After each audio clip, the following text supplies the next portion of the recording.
կարողացա ստեղծել ապագա պետականության տեսլականը։ Մեր դասի նպատակները հետևյալն են՝ ձևավորել 18-րդ դարում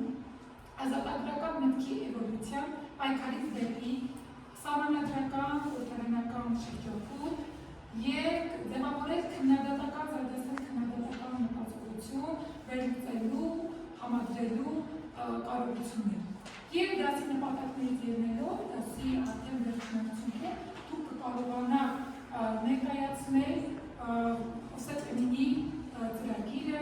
մադրասի խմբակի գործունեությունը, ինչպես նաև իսկայի պարակային ծրագրերը համատեղ միմյանց հետ։ Ինչու՞ չէ նաև կկարողանաք ձևավորել քննադատական մտածողություն ՕՍԵՏ-ի և Սիոն Երևանցու կաթոլիկոսի դիրքորոշման վերաբերյալ։ Ահա այստեղ տեսնում ենք նամակ մազափնջով կապված երեխաներ այս նկարը վերցված է ձեր դասագրքից և առաջարկում են դասագրքի սկզբնաղբյուր ուսումնասիրել և պատասխանել հետևյալ հարցին։ Ինչու պետք է շատի հարցին, ինչու պետք է հմտահար մեծահարուստի կինը որտեղ նման գաղտնի ձևով նամակ ուղարկելի դասնում և ինչ վտանգներ է շարունակում նրանց հայրենասիրական գաղափարներից։ Ընթերցում եք տեքստը և փորձում եք պատասխանել այս հարցերին։ Լավ երեխաներ, ժամանակը արդեն լրացավ, փորձում եք պատասխանել այս հարցերին և լսում եք ձեռքեր և լսում եք Արտյոմին։ Արտակարգություն և վերատախտության նշաններ մասնագծել է երևի շատ բարդ ազդանշաններ, որով նա փորձում է ինչ-որ ազդանշան անել և որով պետք է ասել, որ շատ կարևոր նամակ է։ Լավ, այստեղ նաև մի փոքր մեջբերում տամ, նաև փորձում եք նաև վարկածը առաջարկելիս նաև ֆինանսավորման, ազատագրական պայքարի ֆինանսավորման գաղափարը հաշվի առնել երեխաներ։ Ապա Նազարի Նազարի կտրելը իր աղանդիկները նշանակում էր անձնական ազատության սահմանափակում։ Լավ, տարբերակեր, ապրես այն ներկայացնի տարբերակը։ Դա կարող է շոտ կոչնել ֆինանսական ազատագրական պայքարի մասին, որ գումար վարկի Այո, կարող է նաև ազդանշան տալ, որ ազատագրական պայքարի համար, ինչպես ճիշտ ֆինանսական ուժեղացություն։ Շատ անցնենք առաջ և արդեն հասկացաք, որ խոսելու եք 18-րդ դարի ազատագրական պայքարի մասին և խոսելու եք նշանավոր ներկայացուցիչներից մեկի հնդկահայ պետուլի ՕՍԵՏ-ի մասին։ ՕՍԵՏ-ը երեխաներ ծնվել է Հայաստանի Համադան քաղաքում, որտեղից նրա ընտանիքը տեղափոխվել է Հնդկաստանի Կալկաթա քաղաք։ Նա ծանոթ է եվրոպական գաղափարների, եվրոպական միջավայրի հետ ծանոթ և շատ լավ հասկանում է, որ այլևս հնարավոր չէ այսպիսի պայմաններում Հայաստանը գոյատևի և փորձում է քայլեր ձեռնարկել, միջոցներ ձեռք առնել Հայաստանի ազատագրման համար։ Նա մի առաջ քաշում, որ հնարավոր չէ հայության ազատագրել, եթե նրանց չես կրթում, լուսավորություն չես տարածում նրանց մեջ և ինչու՞ չէ նաև ռազմական արվեստով չես նախապատրաստում նրանց։ Այդ իսկ նպատակով ՕՍԵՏ-ը որոշում է մեկնել Անգլիա, սովորել ռազմական կուրսը և գալ վերադառնալ և հայկական զորքերը վարժեցնել եվրոպական մարտահրեստներ։ Ընդունվում է Ոդվիչի զինվորական ակադեմիա, հմտանոց գործի մեջ գալիս Հայաստան պետում իրավիճակում ծանոթանալու։ Եվ այստեղ հասկանում է, որ Հայաստանի համար իրական դաշնակիցներ կարող են լինել Ռուսաստանը կամ Վրաստանը։ Մեկնում է Ռուսաստան, այնուհետև Ռուսաստանից մեկնում Վրաստան, ծանոթանում հրապարակների հետ և քննարկում հետագա ազատագրական գաղափարները։ Վրաստանից հետո նա գալիս է Արցախ և այստեղ հանդիպում Սիմեոն Երևանցի կաթոլիկոսի հետ, ով չի ընդունում ՕՍԵՏ-ի ծրագիրը և նույնիսկ բանաձրենքի սպառնալիքով կարգադրում է ՕՍԵՏ-ին չընդունել չժանդակի։ Եվ այսպիսի պայմաններում ՕՍԵՏ-ը հասկանալով, որ չի օգնելու, նա ստիպված վերադառնում է Հնդկաստան, սակայն շարունակում է այնտեղ մադրացի խմբակի անդամների հետ միասին կազմակերպել Հայաստանի ազատագրման գործը։ Ձեր դասագրքի մեջ երեխաներ կա սկզբնաղբյուր, նվիրված Հովսեփ Էմինին, ես խնդրում եմ բացատրեք կարդաք այդ սկզբնաղբյուրը և փորձեք պատասխանել հարցերին և կկարդաք սկզբնաղբյուրը Հասմիկը։ Ձայներ անցյալից։ Էմին ասաց, անհնար է, որ վայրենի դասարակություն ստացած մեկը առանց կրթության և աշխարհի մասին պատկերացման որևէ լավ բանի հույս ներշնչի։ Միակ ուղին է երկրի 3 հանրային դպրոց բացել և ստիպել, որ նրանց 7-ից 16 տարեկան երեխաները հաճախեն ու սովորեն կրոնի հիմունքները, որպեսզի նրանց հավատքն ամուր հիմքի վրա դրվի։ Այս անելուց հետո պետք է նրանց խմբերի բաժանել, որ սովորել զենք գործածել, ինչպես եվրոպացիներն են անում 16-ից 20 տարեկանում։ Թող սա լինի առավոտվա աշխատանքը, իսկ կեսրից հետո ժամը 3-ի մոտ թող նրանց համար դերասական դասախոսություններ կարգեն մոտ 300 ժամ, կարճ ու հաճելի։ Հետո թող գնա խաղալու։ Դժվարը սկսելն է։ Ընթացքում այս գեղեցիկ երկիրը լքած իմաստությունն ինքը կվերադառնա ու կծաղկեցնի այն, դարձնելով նույնքան լուսավորյա, որքան Եվրոպայի բոլոր թագավորությունները։ Լավ, կարդացինք սկզբնաղբյուրը, հիմա փորձենք պատասխանել հետևյալ հարցերին և ինչու չէ նաև փորձենք մեկնաբանել այս Հովսեփ Էմինի վերաբերյալ սկզբնաղբյուրը։ Լավ, ինչ եք կարծում, ինչու է Էմինը գտնում, որ առանց ժողովրդին կրթելու և լուսավորություն տարածելու հնարավոր չէ հասնել Հայաստանի ազատագրմանը։ Մտածում եք և փորձում պատասխանել։ Լավ, երեխաներ, և այսպես պատասխանում ենք հարցին և կպատասխանի հարցին Նարեկ։ Էմին ասում է, որ առանց լուսավորության և կրթության անհնարին կլիներ ազատագրման հարցը կատարել։ Ինչ տարբերակներ ունենք։ Ազատագրման նավանները պետք է կողմում արդյոք եղել հետևան կատար Աղջես, նա կարծում է, որ պետք է այդ գաղափարը հենց մարդկանց ուղեղներում ծնվել և հետո նա դառնա իրականություն։ Շատ բարի։ Եվ ասում եք տեսնեմ ուր գնաց Հովսեփ Էմինը, Իլենա։ Հովսեփ Էմինը մեկնեց Անգլիա։ Լավ։ Մեկնեց Անգլիա, որպեսզի սովորի ռազմական գործը, և այն հետո մեկնի Հայաստան և դրաժեցնի նույն կերպ հայերի, ինչպես և լուսավորություն տարածի։ Նա մասնակցեց 7-ամյա պատերազմին և այնուհետև 1756 թվականին վերադարձավ Հայաստան հայկական հարցը գրող բարձրացնելու։ Դեռ հայկական հարցը այդ ժամանակ դեռ չկա, բայց այն ամենայնիվ Հայաստանի ազատագրության ծրագիրը կյանքի կոչելու համար։ Լավ, փորձում եք նաև վերլուծել Սիմոն Երևանցու դիրքորոշումը երեխաներ։ Այն ինչպիսի դիրքորոշումն է Սիմոն Երևանցին, արդյոք ճիշտ է, որ հակադրվեց այն ծրագրերին, թե այն ամենին նա խոչընդոտեց Հայաստանի ազատագրման գործընթացին։ Համլետ։ Սիմոն Երևանցին ճիշտ է, քանի որ եղած ուժերը բավարար չէին ազատագրական պայքարելու համար և անիմաստ մատաղսերնդին արյունահեղություն էր տանում։ Տանել դեպի արյունահեղության, Հովհաննես։ Բայց Հովսեփ Էմինը նույնպես իր դիրքորոշմամբ ճիշտ է, քանի որ նա ցանկանում էր ստեղծել վրաց հայկական թագավորություն և միասնական գործերը հնարավորություն ունեին հաղթելու։ Լավ, դեռ մենք մի հատ այսպես քննարկում կանենք Հովսեփ Էմին և Սիմոն Երևանցի կապակցությամբ և կփորձենք նրանց ներկայացնել տարբեր հակադիր դիրքերից։ Շատ բարի երեխաներ։ Այժմ ես ձեզ կբաժանեմ քրտերը, դուք այստեղ ներկայացնում եք Հովսեփ Էմինի կյանքի ճանապարհը։ Նշում եք նաև Հովսեփ Էմինի ուժեր և գույն կողմերը։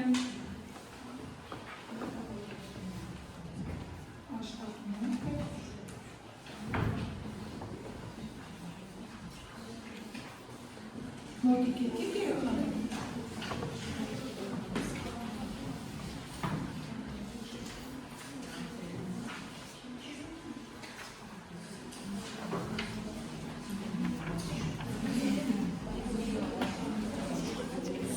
Աշխատում ենք յուրաքանչյուրը կատարում է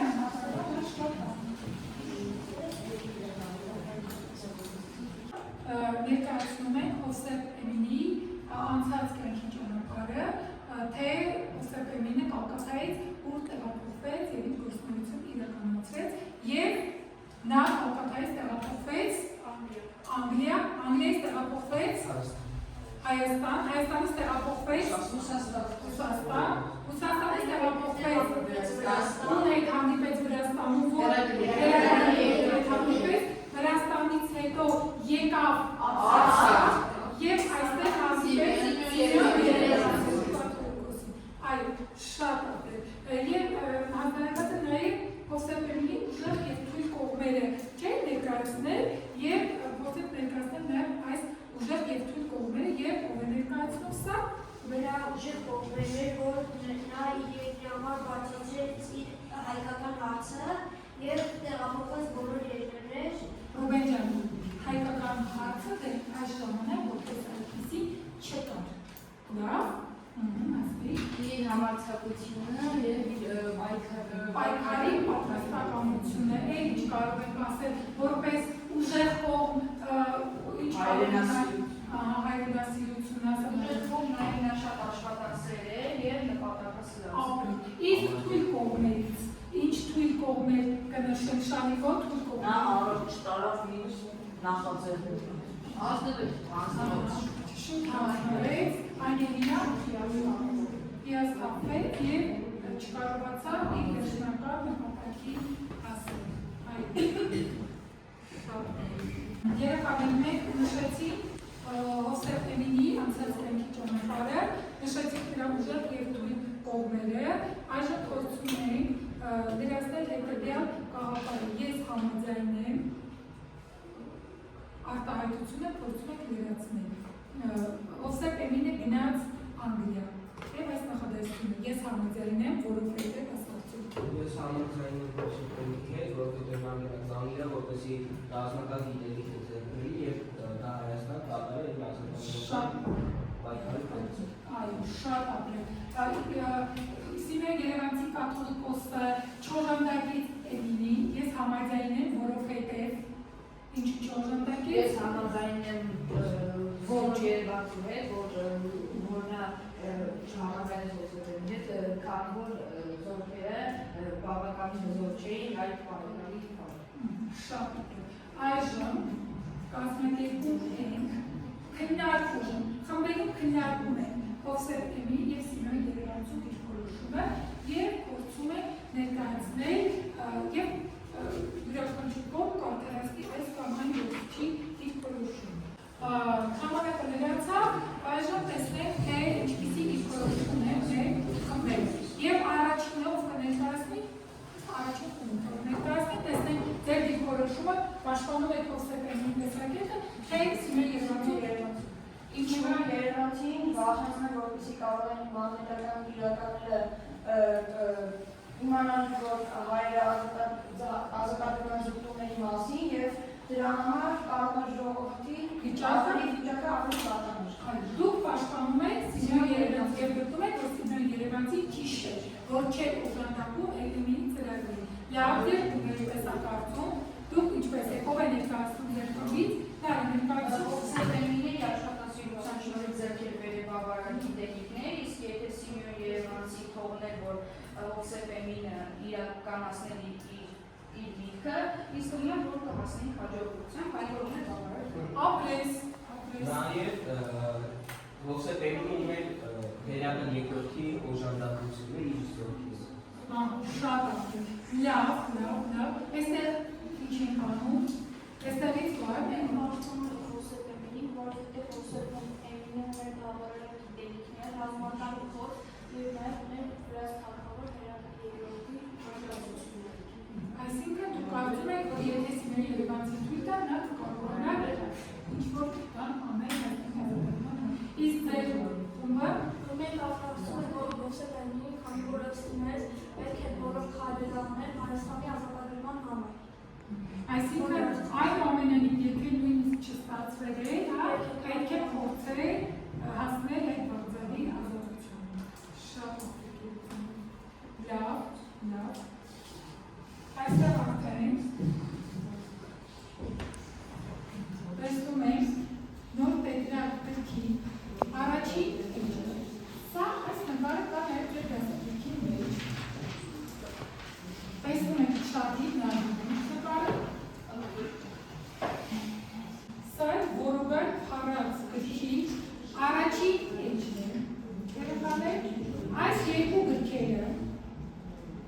տեսել մադրասում։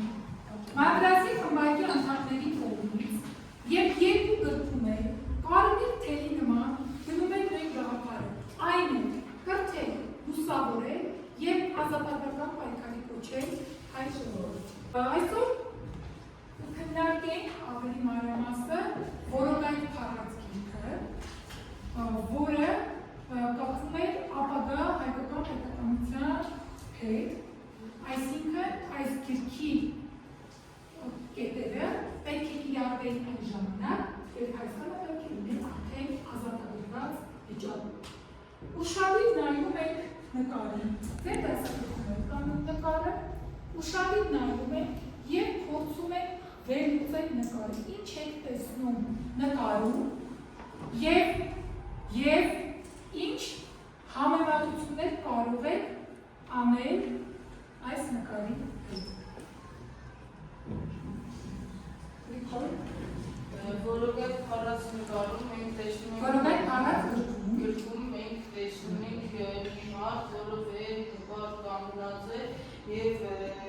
կարմերին ուղղություն է ցույց տալիս իր փայտով եւ այդ կենդանիները գնազանդում են այդ մարդուն։ Այո, լավ, էլ ինչ կարող ենք, ինչ վերլուծություն կարող ենք անել տվյալ նկարից, երեխաներ, նայեք։ Այս նկարում պատկերված է տղա, որը հրամայում է գարներին, ըստ նկարի գարները հենց հնազանդվում են տղային, այսինքն նկարը ցույց է տալիս, որ գիտելիքի դերը կարևոր է բոլոր պարաժաններում։ Այսինքն դու կարծում ես, որ ոչխարները ամենագիտ են և այս մարդը հեշտությամբ կարողանում է կառավարել։ Իսկ կարող ենք այս նկարի ոչխարների և այս նկարը համեմատել մեր 18-րդ դարի առկա իրավիճակի հետ։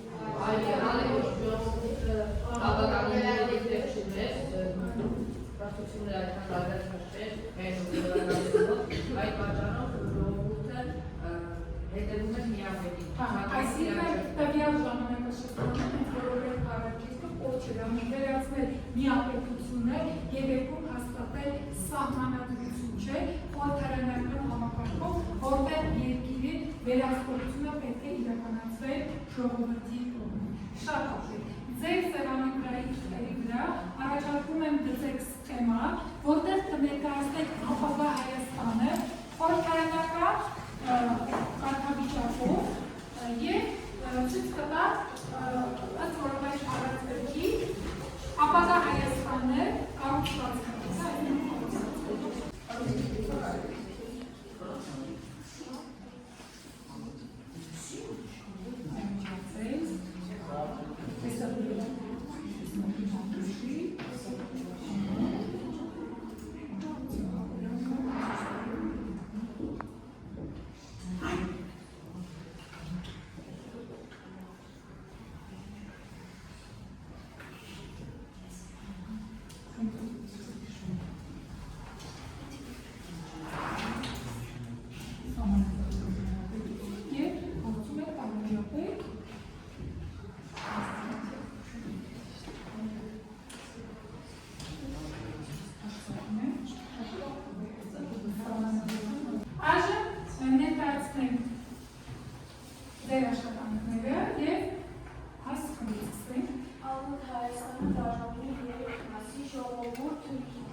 Այսինքն պետք է ստեղծել մի պետություն, որտեղ դերակայել օրենքները։ Շատ ապրես։ Հաջորդ խմբը ներկայացրեք ինչ եք գրել։ Էլեկտրիկ սահմանադրության ստեղծումը, որից ասում է օրենքների ստեղծումը, օրենքներով եկեղեցի պետությունը եւ դատարանը բաժանվում են իրարից, սակայն երեքն էլ գալիս են կրթության, հանգում են կրթությանը, ստեղծում են դպրոցներ, ժողովուրդ եւ վերահսկողություն ժողովրդի վրա։ Այսինքն վերահսկողությունը դրվում է այս բոլոր գործընթացների վերահսկողությունը դրվում է ժողովրդի վրա։ Լավ, հաջորդ խումբն է Սահմանադրության կարևոր մասերից է օրենքները։ Օրենքները վերաբերվում են եկեղեցուն, դատարանին եւ պետությանը։ Այսինքն բոլոր պետք է լինեն հավասար, այնտեղ իշխանությունը պետք է տարանջատեին, չէ՞ արդեն ջան։ Եվ այս բոլոր օրենքները իմանալու համար մարդիկ պետք է ստանային կրթություն, կրթությունը ստանում էին դպրոցներում։ Լավ, շնորհակալություն։ Եվ այստեղ էլ տեսեք, դուք ինչպես եք ներկայացել, տեսեք ես սխեմայով փորձել եմ տալ այսպիսի տեսք եմ ստացել, հիմա օրենքի իշխանությունը ներծել է ժողովի հիման վրա եւ գործադի իշխանությունը կառավարությունը, իսկ դատականը դատական իշխանությունն է։ Եվ երկու միջի պետք է իշխել, Օրենքի օրենքը այլ երկու պետք է լինել սահմանադրական հանրապետություն, խորհրդարանական կառուցվածքով։ Լավ, փորձեք գնահատում անել, մենք մյուսի ինքնագնահատում անեք, ինչպես կգնահատեք ձեր թիմի աշխատանքը, ինչպես կգնահատեք։ Հասկացած գաղափար եւ կարողացաք ներկայացնել։ Իսկ ինչպես աշխատեցին մյուս խմբերը ռուբեն։ Լավ, ստացվեց հասկացած իմաստը։ Լավ, եւ այս խումբը ինչպես կգնահատեք ձեր աշխատանքը, այս խումբը մյուս խմբերը։ Այսինքն մյուս խմբերը ինչպես աշխատեցին։ Շատ բարի, ապրեք յուրաքանչյուր աշխատեց ըստ իր կարողությունների եւ հմտությունների չափով, ինչի համար ես ես ասում եմ ապրել։ Կատարել գործնական աշխատանք օգտվելով դասագրքից ներկայացնում եք հյուսիսային եւ հարավային ծրագրերը։ Սկսում եք աշխատել։